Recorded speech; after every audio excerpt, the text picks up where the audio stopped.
So class, nasa topic na tayo ng finance lease on a lessor's accounting. Finance lease on a lessor's perspective. And ang finance lease class on a lessor's perspective ay merong dalawang classifications. Number one, we have direct financing lease, and number two, sales type lease. Direct financing lease ang topic natin ngayon, while itong sales type lease class ay pag-uusapan natin sa susunod na video tutorial. Okay? So, direct financing lease muna tayo. Ano ba itong direct financing lease class? Okay? So, bago natin i-discuss ito, I like to reiterate or I like to emphasize yung word na financing. Okay? Direct financing lease. The lessor in a direct financing lease is engaged in financing business. Take note of that class ha, na ang lessor natin dito sa direct financing lease is engaged in a financing business. So, ano ba yung example no ng financing business? Okay, so very good class, no? Very good. Ang popular example ng financing business is bangko. Okay, bank. Ayan. The income, okay, of the lessor is only in the form of interest income. Okay?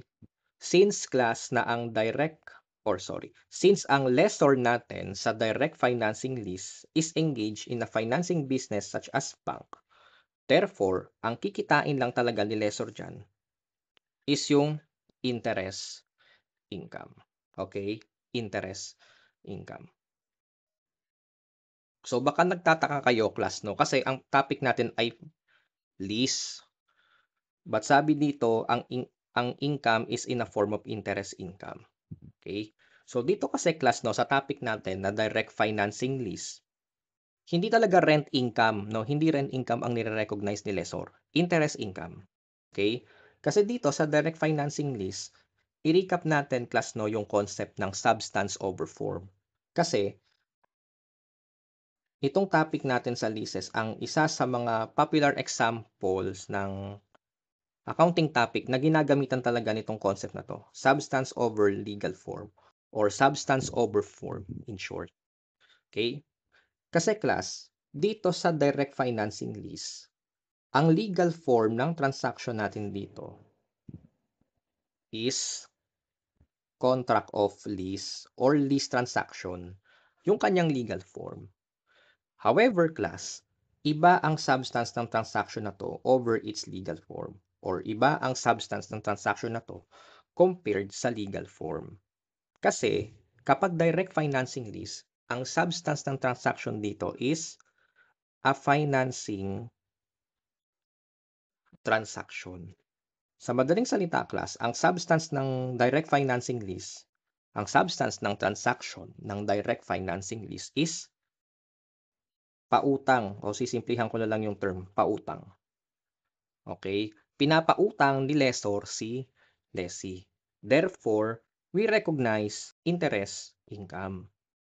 We recognize interest income dahil may pautang na involved.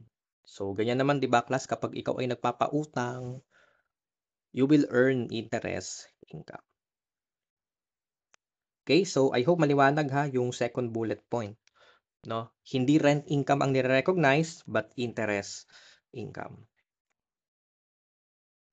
So to elaborate further class itong second bullet point, para lang mas may imagine natin ano ba talaga nangyayari? Ano ba talaga ang nangyayari kapag merong direct financing lease transaction si lessor? So ganito kasi yan class, no? Ayan, illustrate ko lang dito. Assuming na ito ang car manufacturer. So nagma-manufacture ng mga sasakyan.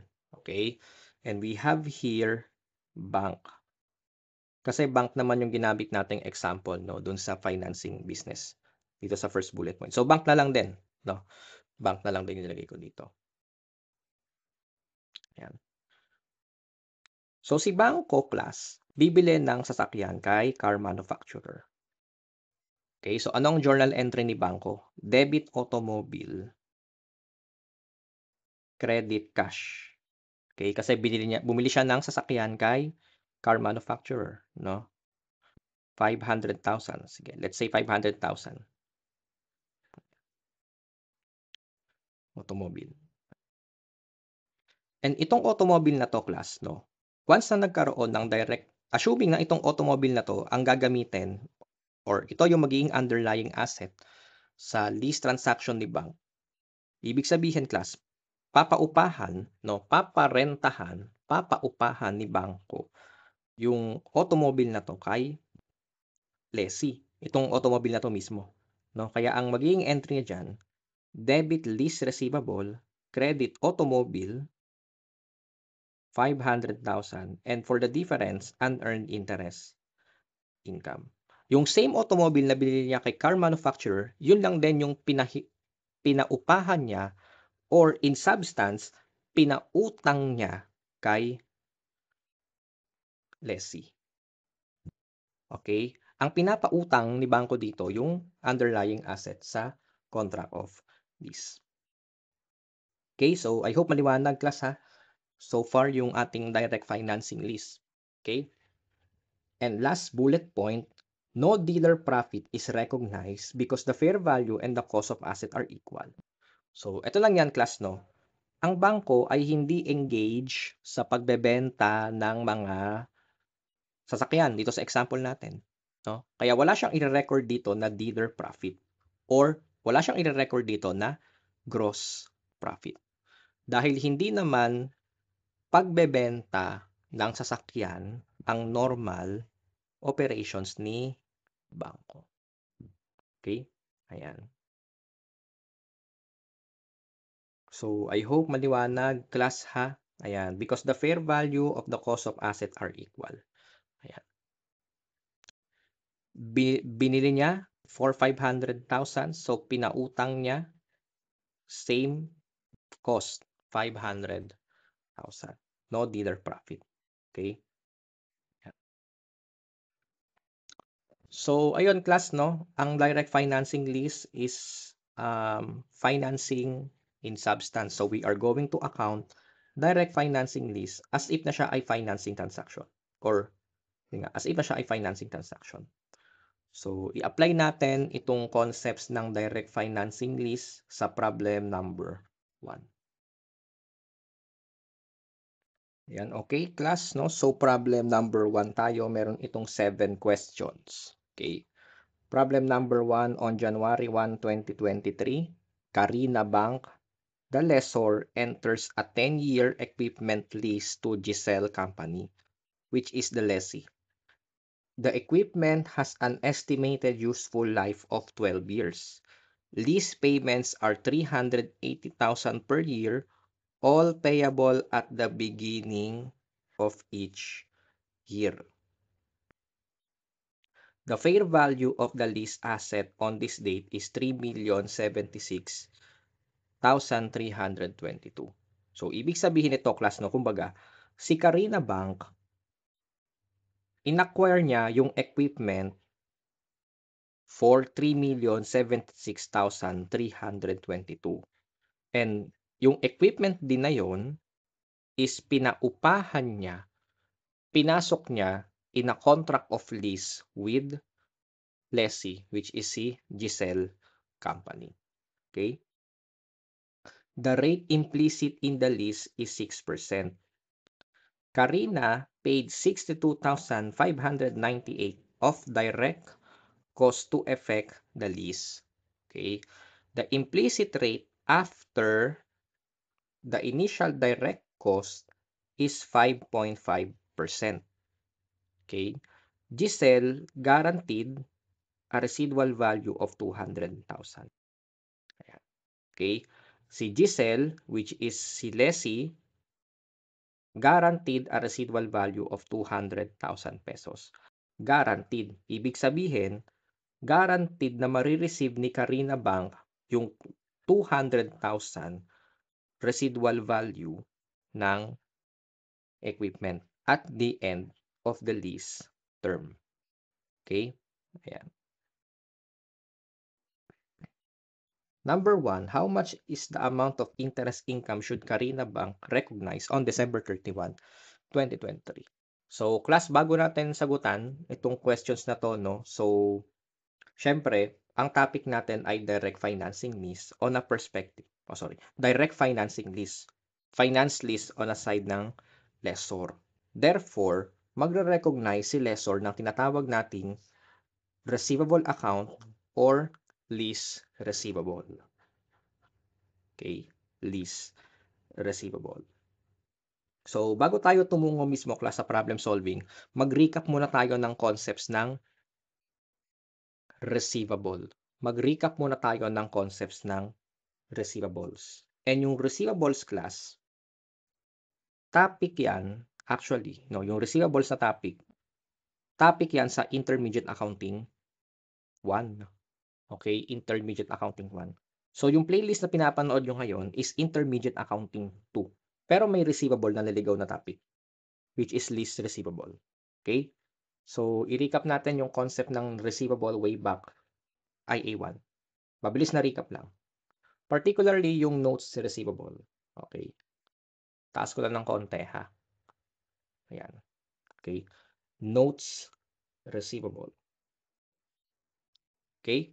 So, ano ba ang initial measurement class ng notes receivable? Okay. Para mas ma-appreciate nyo or mas ma-absorb nyo yung concept or para makita nyo rin almost no, yung similarity ng accounting for notes receivable and accounting for lease receivable. Accounting for lease receivable. Okay? So, initial measurement ng notes receivable, fair value plus transaction cost. Okay? Fair value plus transaction cost. So, ano yung fair value class dito sa fair value plus transaction cost? This is the cash price equivalent ng asset given up.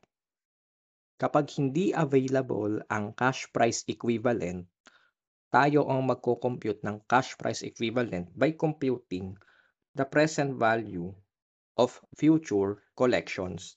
Present value of future collections. Okay, so ganito class no yung accounting for notes receivable. Ganun din yung accounting sa loans receivable class no. So kung gusto niyo i-recap class yung notes receivable na topic, meron ako ditong review session or review. Yung review session ng notes receivable. So nandito yung link ng video na yon. So panoorin nyo na lang if you wish to recap yung accounting for notes receivable. Okay? Pero class, no, ang topic natin actually, lease, direct financing lease, which is lease receivable na account ang nire-recognize. So, ganito class, no, sa notes receivable, ganito yung accounting kapag ang asset ay financial asset. And technically, ang lease receivable is a financial asset din. So, ano ang initial measurement ng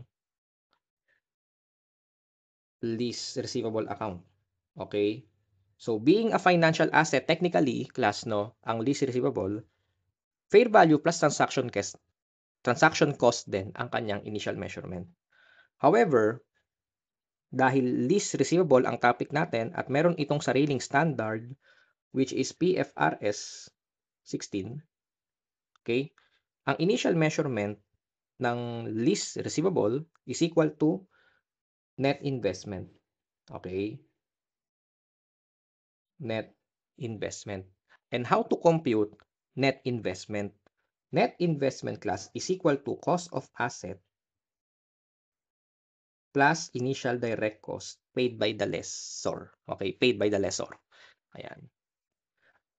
So, almost similar class, no? Kasi, cost of asset and the fair value of asset sa direct financing lease are equal. So, parang din siyang fair value. Or fair value din siya, no? Tapos, meron din siyang transaction cost. However, ang counterpart niya sa lease receivable, initial direct cost. Okay? Initial direct cost. Yan. Okay? And accordingly, class, pwede mo ring makompute ang net investment by computing the present value of lease payments plus the present value of unguaranteed residual value. So ito sabihin ko na lang muna to ha, kasi sa mga next topic pa natin mabibigyan ng emphasis itong pag-compute ng present value of lease payments plus present value of unguaranteed residual value. So sinulat ko lang muna siya for the meantime class kasi sa notes receivable nagko-compute tayo ng present value. Yung counterpart niya sa lease receivable is pagko-compute din ng present value. Okay? So ayun no. Ayan. So I hope kahit paano class nakatulong itong pag-compare natin ng notes receivable at lease receivable, yung pag-compare ng accounting niya to appreciate the concept ng direct financing lease. Okay? Proceed na tayo class no sa accounting considerations. No. Considerations. Ayan. Okay? Number 1, accounting considerations sa direct financing lease, yung pag-compute ng gross investment.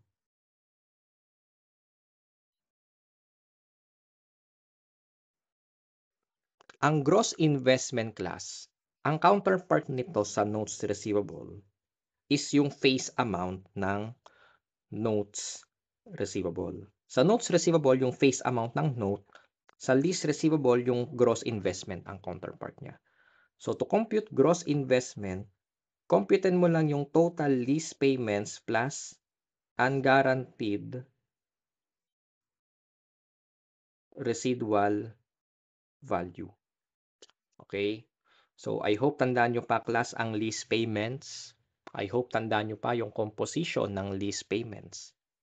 Yan. So lease payments, ano ang composition nito? So yung 5, fixed lease payments, variable lease payments, guaranteed residual value, purchase option if meron, and termination penalties if meron. Okay, so yung aggregate ng 5 yun yung lease payments. Okay. Number 2, computation tayo ng net investment. Okay, which is yung initial measurement ng lease receivable. Okay, and nabanggit na natin to kanina, no? Net investment is cost of asset plus initial direct cost. Okay, or ito, yung pag-compute ng present value. No? Yung pag-compute ng present value ng lease payments tsaka yung present value ng unguaranteed residual value. Okay. And number 3 class, yung pag-compute ng unearned interest income, which is gross investment minus net investment. Yan. So, gamitin natin ito class as guide, itong tatlong accounting considerations na to answer itong problem number 1. So class, nireprint ko na lang yung problem number 1 para meron tayong space for the solution. No, so meron itong 7 questions and gagamitin lang natin as guide yung tatlong accounting considerations na diniscuss natin earlier. Number 1, yung gross investment. Number 2, yung net investment. At number 3, unearned interest income. So on January 1, 2023, Carina Bank, the lessor, enters a 10-year equipment lease to Giselle Company, the lessee. The equipment has an estimated useful life of 12 years. Lease payments are 380,000 per year, all payable at the beginning of each year. The fair value of the lease asset on this date is 3,076,322. So, ibig sabihin nito class, no, si Carina Bank, kumbaga, inacquire niya yung equipment for 3,076,322. And that equipment, pinaupahan niya, pinarentahan niya, ipinasok niya sa contract of lease with Giselle Company. Okay? The rate implicit in the lease is 6%. Karina paid 62,598 pesos of direct cost to effect the lease. The implicit rate after the initial direct cost is 5.5%. Giselle guaranteed a residual value of 200,000. So, Giselle guaranteed a residual value of 200,000 pesos. Ibig sabihin, class, si Karina Bank, the lessor, guaranteed niya na marireceive yung 200,000 value ng equipment at the end of the contract ng lease. Guaranteed na marireceive niya yung 200,000 value ng equipment. Kasi guaranteed yung nakalagay dito. No? Guaranteed. Ayan. So, to compute or to solve to answer yung mga questions, class, no? Apply lang natin yung accounting considerations na didiscuss natin kanina, no? Accounting considerations. Okay. Sa direct financing lease.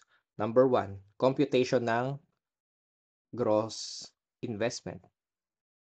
How to compute gross investment?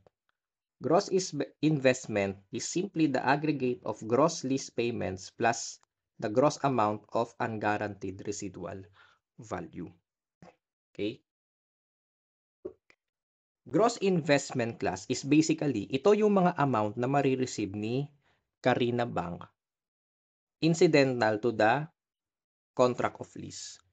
Okay? Yung gross amount, lahat ng gross amount na marireceive niya incidental to the contract of lease. So, syempre yung lease payments, no? Alam naman natin yung aggregate ng lease payments, di ba? Fixed, variable, guaranteed residual value, purchase option, tsaka yung termination penalties. Okay? And even the unguaranteed residual value, class, marireceive yan ni Karina Bank at the end of useful life ng asset, no? Okay? Kasi 'di ba yung definition ng residual value way back basic accounting. Yan. So compute na natin, class, no? So sa lease payments, so syempre isa-isahin lang natin 'to. Fixed lease payments. How much is the total fixed lease payments? 380,000. Times ilang taon yung contract of lease? 10 years. So 380,000 times 10, that's 3.8 million.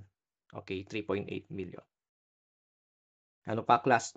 Yung aggregate ng lease payments. So variable lease payments, wala namang binanggit dito, no? Guaranteed residual value, di ba? Guaranteed residual value, which is 200,000. Okay? So syempre pag may guaranteed residual value na, class, no? So automatic wala nang unguaranteed residual value. Okay? Hindi naman pwedeng existing 'yan at the same time sa problem. No? Yung guaranteed at unguaranteed. Hindi yan pwedeng sabay, no? Either one lang sa dalawang 'yan ang mag-i-exist sa problem solving. So the total gross investment is 4 million pesos. Okay? Number 2, net investment. Okay?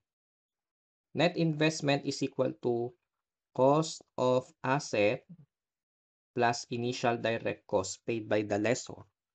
So the cost of asset is 3,076,322. Tapos may initial direct cost na binayaran si Karina. Okay? Kaya pag a-aggregate lang natin yung dalawang yan para makuha natin, no, yung net investment. Okay? 3,076,322 plus 62,598 equals 3,138,920. Okay?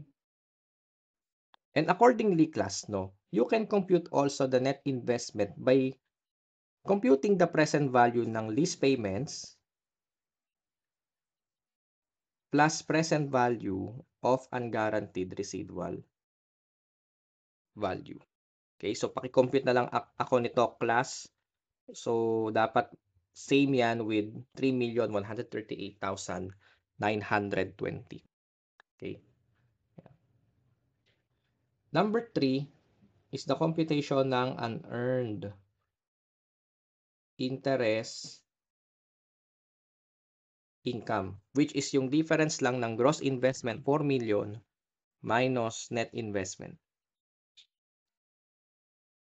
So, ang answer natin for the unearned interest income is 861,080. Yung difference lang ng 4 million at net investment, 3,138,920. Yan. Question number 1. How much is the amount of interest income should Carina Bank recognize on December 31, 2023? So, isolve na lang natin ito, class, by preparing an amortization table. Amortization table. Ayan. Okay, we have the date, tapos collection, then interest, tapos principal,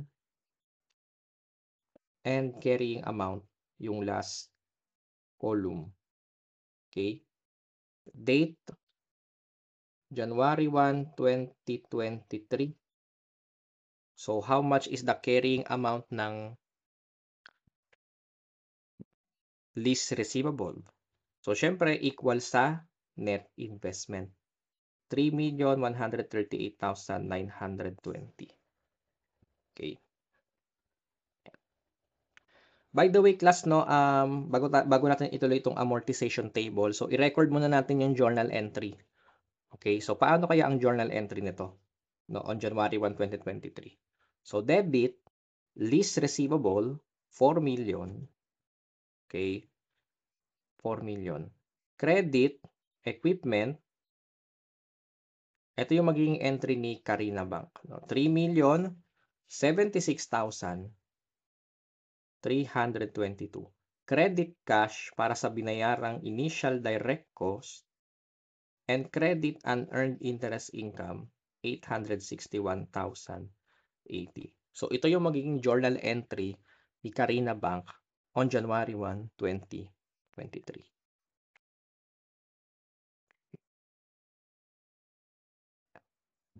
So, tuloy na natin, class, ang amortization table. So, take note na ang lease payments ay every beginning of the year. So, merong collection si Carina Bank worth 380,000. Wala pang passage of time dahil parehas yan January 1, 2023. Therefore, the 380,000 is applicable lahat sa principal. Okay? And syempre, class, yung amortization or yung carrying amount column natin, dapat papunta to sa 0. Okay? Kaya ang gagawin natin, carrying amount minus principal. Yun yung magiging balance ng lease receivable immediately after ng lease payment. Okay?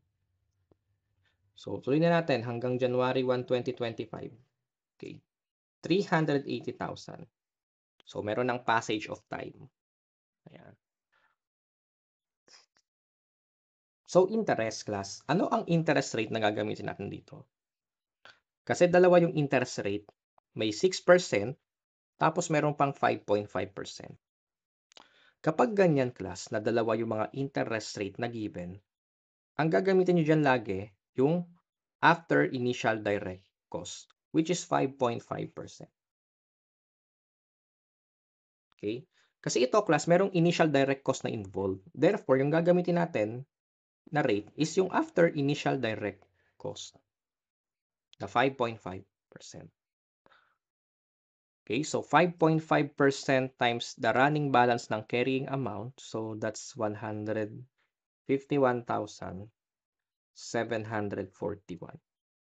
Okay. So, yung difference nilang dalawa, so syempre that's for principal, 228,259. Okay? And running balance ng carrying amount natin magiging 2,530,661.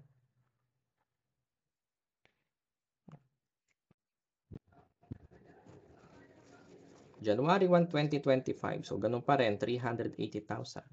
5.5% ng running balance ng carrying amount.